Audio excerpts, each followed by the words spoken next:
nous, on s'est dit que dire pas les depuis l'année dernière. Depuis que vous avez arrêté la télé? On a qu'à communiquer sur les réseaux sociaux.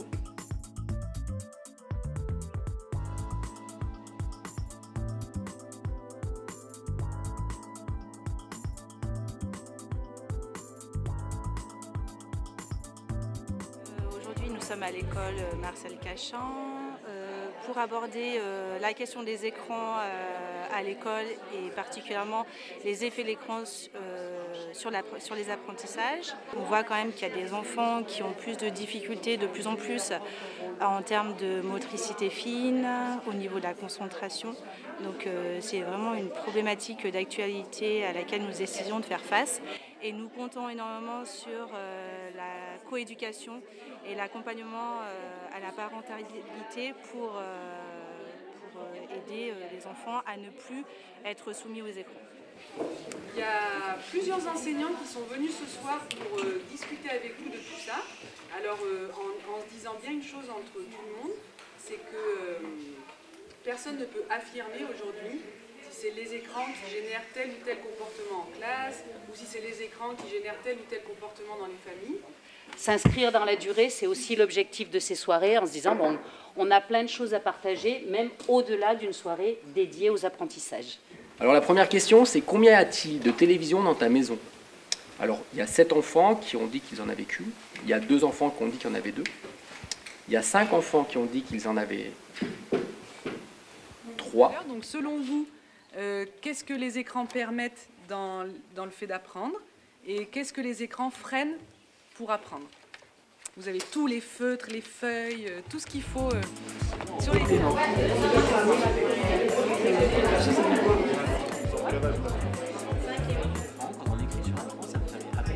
y a ça et il y a aussi le fait qu'un sourire sur un écran ne sera jamais le même niveau.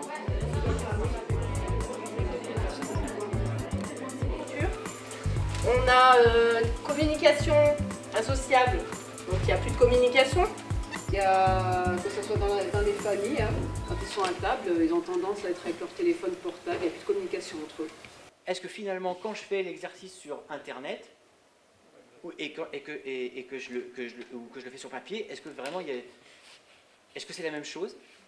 Et est-ce que finalement, le fait d'apprendre finalement A sans accent, A avec accent, que ça soit fait sur papier ou sur Internet, ça pose pas vraiment de problème, c'est pas grave. Je suis Marjolaine, infirmière au village de santé. Je fais partie des intervenants ce soir parce que au village de santé, on prend à cœur la question des écrans et la sensibilisation des parents, comment en parler et tout ça.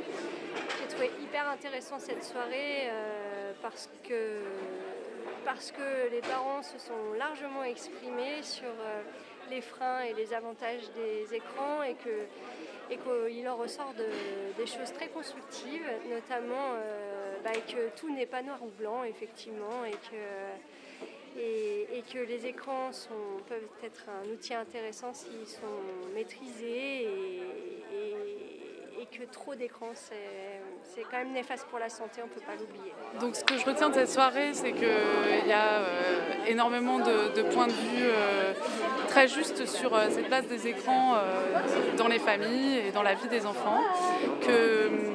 Il y a des belles choses avec les écrans qui se passent, il y a des beaux possibles et que ça amène beaucoup de choses positives aussi dans la vie des enfants et que ça peut aussi amener des choses négatives quand c'est trop envahissant. Et que ça, c'est aussi à chaque famille de se poser la question de est-ce que c'est trop envahissant chez moi et de comment est-ce que je peux faire pour que ça soit moins envahissant. Voilà, moi c'est ce que je retiens de cette soirée et que les personnes, les familles restent assez conscientes de ce questionnement-là. Donc c'est plutôt positif.